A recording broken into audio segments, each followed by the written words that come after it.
ওলামায়ে কেরাম থেকে জাতিকে বিচ্ছিন্ন করবার যত ষড়যন্ত্র তোমরা করবা, এ জাতি আলেম সমাজকে তার চেয়ে আরো বেশি ভালোবাসতে আরম্ভ করবে। আজকের এই মাহফিল তার অন্যতম প্রমাণ। তেমন কোনো আয়োজন নেই, কোনো প্রচারণা নেই, কিন্তু বাদ ভাঙ্গা জোয়ার ছুটেছে মাহফিলগুলোর দিকে।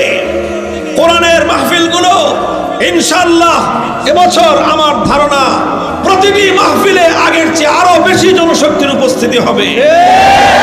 ওলামায়ে কেরাম সমাজে দায়িত্ব পালন করছেন বলে আজও পর্যন্ত নাস্তিক এবং মুরতাদরা সমাজের মধ্যে তারা খেয়ে পড়ে বেঁচে আছে।